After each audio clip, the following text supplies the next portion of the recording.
네, 두 분의 이야기 잘 들었습니까? 이제는 우리 다 같이 서로의 고민을 나누면서 토크하는 시간을 갖도록 하겠습니다. 오늘 두 분 각자 강연에 대해서 좀 평가를 해주신다면, 먼저 김진아 대표께서는 강연을 했는데 어떤 느낌이셨는지, 그리고 스스로에게 몇 점 정도의 평가를 하고 싶으신지. 되게 재밌는 경험이었던 것 같은데 이제 점수는 그닥. 자, 100점 만점에 몇 점? 20점. 100점 만점에 20점. 자, 100점 만점에 몇 점인 것 같아요? 좋습니다. 자, 우리 원종우 대표께서도 네. 오늘 강연을 위해서 저 멀리 서울에서 내려오셨죠? 네네. 네, 뭐 그렇게 힘들지도 않아요. 그래요. 그 원종우 대표께서는 오늘 광주에서의 강연 어떠셨는지, 몇 점 정도 스스로에게 평가하시는지. 당연히 100점을 주고 싶습니다.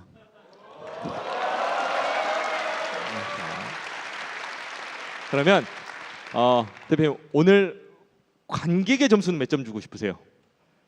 사실은 남학생들이 많이 온다고 해서 굉장히 두려웠어요. 가장 무서운 현장이 남고 강의입니다. 제가 가끔씩 가는데요. 자던가 싸울 것 같이 쳐다보는가 둘 중에 하나예요. 근데 여기는 그렇지 않고 굉장히 선량하신 분들이 열심히 들어주셔서 어떤 뭐랄까요, 의문의 1승? 네. 네, 이런 얘기를 드리고 싶네요. 서로가 서로에게 힘찬 박수 부탁드리겠습니다. 네. 좋습니다. 우리 이제 사투리 브랜드를 하시는 분이 나오셨으니까, 원종우 대표께서도 지역 출신이라고 하셨는데 혹시 실례지만 어디 지역이세요? 네, 부산 출신입니다. 부산 출신. 네. 영호남의 장이 펼쳐지고 있는데, 아까 강연 중에 징하게라고 사투리를 한번 하셨는데. 그랬나요? 네네. 혹시 부산의 사투리를 하나 알려주신다면 우리가 한번 따라해보는 그런 시간을 갖도록 하겠습니다. 한때 유행했던 말이긴 한데요. 네. 천지 빽가리라고. 네네. 천지 빽가리. 혹시 무슨 뜻인지? 억수로하고 같은 뜻입니다. 그것도 억수로. 사투리지만. 네. 네. 굉장히 천지 빽가리로 많다. 천지 빽가리도 많다. 억수로 많다. 억수로 많다. 천지 빽가리도 많다. 예. 네, 요걸 제가 누구한테 시키겠습니까? 감칠맛 나게 먼저 시범을 보여주시고 한번 따라해보는 시간 갖도록 하겠습니다. 자, 사투리 학습의 시간입니다. 네, 억양도 중요하죠. 네, 억양이 중요합니다. 천지 빽가리로 많다. 오, 그래요. 박수 부탁드립니다. 자, 리얼하게 해주셔야 됩니다. 천지 빽가리도 많다. 와우. 오늘 뭐 사회자가 별로 필요가 없을 것 같아요. 여러분들 반응이 너무 좋아하시고 이렇게 다. 왜요? 무슨 일 있었어요? 진짜 나가라고? 그래요. 알겠습니다. 그래요. 저한테 박수 쳐주시는 분은 없더라고요. 좋습니다. 제가 이 두 분의 이야기를 들었는데 실은 다른 사람 앞에서 마이크를 잡고 이야기를 한다는 게 여기까지 오는 과정에서 뭐 나름 성공이라면 성공일 수 있고, 또 여러 경험들이 있을 거 아니에요. 그러니까 경험이나 지식을 전달하는 사람들이 올 때까지 늘 좋았던 것만은 아닐 것 같아요. 그래서 힘든 점들도 있었을 것 같은데, 혹시 지금 살아오는 동안 가장 힘들었던 점은 무엇인지 그걸 제가 좀 여쭤보고 싶어요. 먼저 원종우 대표께서 먼저 말씀해 주신다면. 첫사랑한테 차였을 때요. 자, 그러면 첫사랑 이야기를 1분만 들어보도록 하겠습니다. 1분만. 네, 과 후배였는데 이제 짝사랑했습니다. 네. 네, 그러다가 친구인 척 접근해서 선배인 척하고 잘해주고 한 달 정도 그러다가 고백하고 차였죠. 끝입니다. 어떻게 극복하셨어요? 극복이 안 돼서 지금까지도 매우 고통스럽게 살고 있습니다. 지금도 첫사랑을 잊지 못했어요? 농담이고요. 네. 네, 어린 나이라서 되게 상처를 많이 받았죠. 네. 상처를 많이 받았고 학교도 좀 안 가고 그러다가 글쎄요, 뭐 세월이 약이고. 근데 요즘 가끔씩 만나요. 네. 그냥 뭐 만날 때마다 다른 감정은 없으시고, 청춘 진담이라서요. 진짜 이야기를 해주셔야 됩니다. 네. 진짜 이야기. 놀랍게도 아직도 보면 옛날 느낌이 납니다. 자, 여기까지만 듣도록 하겠습니다. 네, 박수 쳐주시고 여기까지만 듣도록 하겠습니다. 김진아 대표께서는 나는 이게 가장 힘들었다. 저희 처음에 창업을 하고 시작을 했을 때는 정말 100만 원도 안 가져갔을 때가 있거든요. 월급으로. 근데 100만 원도 못 가져가고 생활이 안 되잖아요. 이제 그럴 때 정말 힘든 점 느꼈고 이제 통장에서 이제 잔고가 없을 때 그럴 때 제일 힘든데 요즘에는 지금 그런 일이 있기 때문에 지금이 있지 않나 싶기도 하고 또 그런 일을 토대로 지금이 있음에 이제 감사하기도 하고 예, 힘들면서 조금 의미 있는 일이었던 것 같기도 일들이었던 것 같아요. 옛날에는 돈을 못 벌었는데 지금은 잘 돼서 돈 잘 벌고 있다. 나 잘 나간다. 뭐 이렇게 정리해도 되겠습니까? 네. 네, 그렇게 아주 자신 있게. 혹시 나는 궁금한 게 있다라는 분은 손을 들어주시고 여러분의 질문과 호기심이 세상을 바꿉니다. 막 웅성웅성하고 있어요. 그 과학 기술의 발전으로 그 평등을 만들 수 있다고 하셨는데, 근데 제가 생각하기에는 그거는 좀 현실적으로 불가능할 수 있는 그런 얘기인 것 같아서요. 그 과학이 어떤 방향으로 발전이 돼야 되나라는 그 개인적인 생각은 어떠신지 궁금합니다. 원종호 대표께서 해주셨던 이야기가 나는 좀 이해하기가 어렵다. 그래서 이 과학기술이 어떤 방향으로 가면 더 좋을 것 같은지 이야기를 좀 해주시기 바랍니다. 사실은 과학기술은 계속 사회에서 그런 역할을 해왔습니다. 옛날 소위 말하는 산업혁명 전을 생각해 보시면 지주와 또 뭐라 그러죠? 귀족과 왕족과 그리고 소위 양민들 이 얼마나 엄청난 차이를 갖고 살았는지 아실 거예요. 산업혁명이 그걸 많이 해소를 했습니다. 하지만 충분하지 않았죠. 충분하지 않았고 새로 만들어진 구조를 이용하는 사람들이 다시 생겨났습니다. 그런 식의 상황들은 계속 반복이 됐고 저는 기본적으로 인류가 옳은 방향으로 가고 있다고 생각해요. 생각하는데 계속 어떤 벽에 부딪혔어요. 그 벽은 굉장히 다양합니다. 과학기술 자체 한계도 있고 그리고 우리가 개인적인 욕심들 뭔가를 소유하고 또 독점하려는 그런 욕심들이 가로막아 왔고 앞으로도 그럴 거예요. 제가 걱정하는 것은 예를 들어서 이렇게 생각을 해보죠. 과학기술이 어느 한계 이상 발전해서 여러분 만약에 먹으면 내가 평생 늙지도 죽지도 않은 약이 있다. 혹은 주사가 있다고 생각을 해보세요. 그러면 다들 맞으려고 하시겠죠? 근데 이게 10억 원입니다. 어떻게 하시겠습니까? 이런 문제가 생기는 거예요. 지금의 과학기술의 발전은 그런 방향으로 가서 예전에 이제 산업혁명 같은 것들이 그 문제를 해결해 준 것과 또 다른 배면의 문제를 만들어냅니다.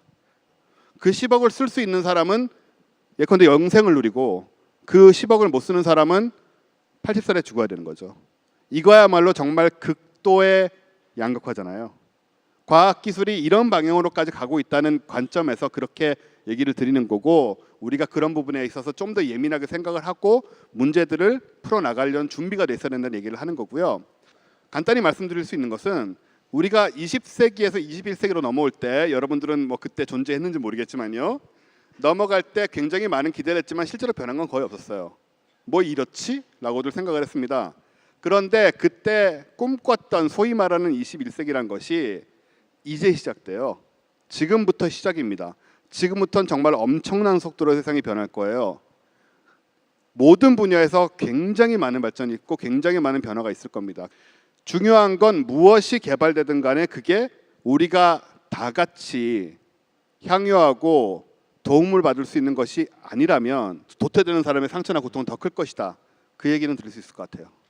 자, 또 다른 질문 있으신 분? 네, 우리 앞에 있는 학생. 제가 원하는 꿈이 있고 부모님이 원하는 꿈이 있는데 그 갈등을 하고 있어요. 어떻게 해결하면 좋을지. 그 실례지만 본인의 꿈은 뭐예요? 화학 쪽이요. 화학 쪽. 네. 그러면 부모님께서는 어떤 꿈을 안정적인 공무원 직업 쪽을 원하시고 계세요. 안정적인 공무원 직업 쪽. 본인은 화학을 하고 싶은데 화학을 해서 어떤 걸 하고 싶으세요? 환경화학연구원 쪽으로 나가고 싶어요. 환경화학 쪽으로. 네, 박수 부탁드립니다. 이번에는 우리 김진아 대표께서 내 동생 상황이다. 내 동생이 그런 상황이다라면 저 같은 경우에는 제가 하고 싶은 거를 하고 제가 가진 전공을 가지고 전공을 살리는 일을 하고 있기 때문에 이제 그렇게 큰 이제 불만이나 그런 거 없었는데, 이제 이 친구 같은 경우에는 자기가 하고 싶은 일이 만약에 뭐 연예인이라든지 뭐 꿈꾸지 못하는 뭐 그런 허황된 그런 꿈이라면 부모님 말씀을 듣는 게 가장 큰 옳은 것 같은데, 지금 얘기를 들어보니까 친구 생각대로 해도 나쁘지 않을 것 같아요. 왜냐하면 이제 부모님들은 다 그렇잖아요. 자식들한테 이제 자식 이기는 부모 없다고. 그런 것처럼 이렇게 자기 꿈을 꼭 같이 이뤘으면 좋을 것 같아요. 아, 그래요. 우리 박수 부탁드립니다. 한마디로 정리했어요. 자식 이기는 부모 없다. 그러니 계속해라라는 이야기였고, 우리 원종호 대표께서 이야기를 해주신다면. 네, 일단 부모님이 갖고 계신, 물론 다 그 세대들 마찬가지고 사실은 그 부모님이 제 세대일 거라고 생각이 됩니다만은 환상이 있습니다. 안정된 직업이란 거, 그런 건 없습니다. 이제 여러분 꼭 기억하세요. 여러분이 제 나이가 됐을 때 안정된 직업이란 건 세상에 하나도 존재하지 않을 겁니다. 적어도 지금 형태로는. 그러니까 차라리 화학이 훨씬 전망이 좋고요. 네, 그러니까 그냥 화학을 하세요. 그리고 부모님께 그 말씀을 드리세요. 안정된 직업이 없어질 거라는 거. 네. 그래요. 박수 부탁드리고요.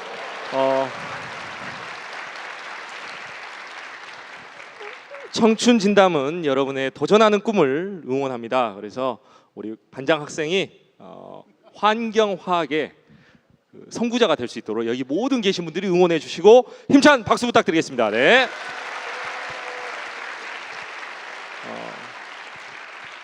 나중에 이제 부모님하고 이렇게 이야기를 하다가 막힐 경우가 생기면 그때 꼭 원종호 대표님 연락처를 이렇게 알아두셨다가 전화 연결을 시도해 주셔가지고 직접 통화할 수 있도록 그렇게 해주시기 바라고요. 또 다른 질문 있습니까? 네, 저쪽 뒤에 우리 학생. 네, 저쪽 가운데 있는 학생. 네네. 저 지금 원정우 선생님이 드린 게 강의의 마지막 대사에 감명을 받았는데, 내가 즐거워야 그거 성취가 생길 것이다. 현재 이런 학생들이 스트레스를 받고 있는데 인생을 재밌게 살기 위한 개인적인 조언이 있는지 한번 들어보고 싶습니다. 일단 제가 여러분과 지금 학창 생활을 같이 하고 있는 상황이 아니기 때문에. 당연하죠. 네. 네. 죄송합니다. 네. 굉장히 맥주 한잔 하시게요. 네. 굉장히 말씀드리기 어려운 부분이 있어요. 그러니까 여러분의 고통을 이해한다라든가 뭐 이런 말을 하긴 좀 어렵죠. 물론 저도 그 시절을 겪었고 저희 때도 밤 11시까지 야간 자습 시켰고 그러긴 했습니다. 근데 지금 와서 돌이켜 보면요, 여기 선생님들 어떻게 생각하실지 모르겠는데요. 전 놀았습니다. 놀고 싶을 땐 그냥 놀았어요. 공부하고 싶을 땐 했습니다. 그리고 정말 공부해야만 할 땐 좀 했고요. 무조건 놀고 싶을 땐 그냥 놀았습니다. 그리고 저보다 훨씬 더 많이 논 애들도 많습니다. 제 주변에 저보다 훨씬 많이 공부하는 사람도 많고요. 지금 제가 40대 중반을 넘어가는데요. 돌이켜 보면 정말 그것이 인생을 갈랐나? 정말 그런 것들이 인생을 다 뒤집어 놓고 부모님들이 우려한 것처럼 잘못되고 혹은 모두가 기대했던 것처럼 잘 됐을까? 그렇지 않다는 것입니다. 여러분이 열심히 공부하는 걸 막을 생각은 없습니다. 열심히 하세요. 하지만 열심히 하시면서 요거 하나만 기억하세요. 절대로 인생이 그렇게 결정되는 것은 아닙니다. 네. 방금 좀 뭉클했어요. 그리고 감동적이었습니다. 절대로가 3번 4번 절대로. 저도 나중에 써먹겠습니다. 절대로 그렇게 결정되는 것이 아닙니다. 네, 좋습니다. 그래요. 또 질문 있습니까? 또? 네. 네, 원정우 대표님한테 질문을 하고 싶은데, 네? 과학 커뮤니케이터라는 직업이 다소 생소해서 정확히 무슨 활동을 하고 무슨 직업인지 궁금합니다. 당신은 누구냐? 이렇게 직접적으로 질문한 것 같은데. 네, 혹시 좀 직업에 대한 소개 부탁드립니다. 네, 원래 그렇게 흔한 직업은 아니고요. 이제 좀 생기고 있는 직업인데 과학과 대중 사이에서 그걸 일종의 통역이죠. 네. 그러니까 복잡한 과학이나 개념이나 혹은 잘못 알고 있는 것들이 정말 많거든요. 혹은 재미없다고 생각하는 분들이 정말 많고, 그렇지 않다는 것을 뭐 정보나 지식도 그렇고 감성적으로도 그렇고 풀어서 과학을 사람들이 사랑하도록 꼬시는 것이 바로 과학 커뮤니케이터 역할이라고 생각을 하고요. 아직 직업군이 형성된 건 아니고, 하지만 과학자들 중에서도 이 방면에 관심을 가진 사람들이 점점 많이 생기고 있고, 또 일반인 중에서도 이제 과학 좋아하는 사람들 중에 이런 일을 하려는 사람들이 꽤 많이 생기고 있습니다. 네. 마지막으로 어떠셨는지 각자 소감 듣고 마무리하도록 하겠습니다. 먼저 김진아 대표님. 재밌는 시간이었던 것 같고요. 저희가 하고자 하는 취지나 역사사소에 대한 이제 그 어떠한 의미 같은 거를 많이 전달하는 시간이 되었으면 하는 바람이었는데 잘 전달이 된 것 같아서 너무 기분이 좋고, 사투리라는 게 그렇게 촌스럽지만은 않은 말이라는 거를 꼭 알아주셨으면 좋겠고, 서울 가서 꼭 그랬니 어쨌니라는 말보다 그랬냐 저랬냐 이런 말을 많이 사용해줬으면 좋겠습니다. 좋겠습니다. 응원의 박수 부탁드립니다. 네. 우리 또 광주의 미래 세대의 동력이 될 청년과 청소년들에게 좋은 이야기 해주시기 위해서 오셨던 원종호 대표님, 마지막으로 소감 부탁드립니다. 일단 반갑고 즐거웠고요. 저는 사실 광주를 굉장히 좋아합니다. 좋아해서 올 때마다 편안함을 느끼는데, 반면 제가 자란 곳은 별로 안 좋아합니다. 불편하고 이렇게 젊은 분들하고 많이 얘기할 기회는 별로 없었어요. 광주에서 굉장히 좋았고요. 그리고 저도 고등학교 때 그랬지만 과학에 대해서 신물을 느끼시는 분들이 굉장히 많을 거라고 생각이 되는데, 학생들 중에 특히 알고 보면 굉장히 재밌습니다. 굉장히 재밌고 신비한 것이니 나중에 시간 있으실 때 한번 뒤적거려 보시거나 하시면 꼭 뭐 과학자가 될 필요는 없고 좋은 취미가 될 거라고 생각이 되고요. 이 기회에 또 그런 말씀으로 끝을 맺고 싶네요. 박수 부탁드립니다. 네, 꿈꾸는 청춘들과 함께한 소통의 시간, 광주 MBC 희망 릴레이 토크 콘서트 청춘 진담. 오늘 함께한 이 시간을 통해 청춘 여러분에게 많은 힘이 되었으면 좋겠습니다. 여러분의 도전하는 모습은 언제나 아름답습니다. 청춘 진담은 여러분의 꿈을 응원합니다. 오늘 함께해 주신 관객 여러분, 그리고 시청해 주신 시청자 여러분, 진심으로 감사합니다. 앞으로도 많은 응원 부탁드리겠습니다. 사랑합니다.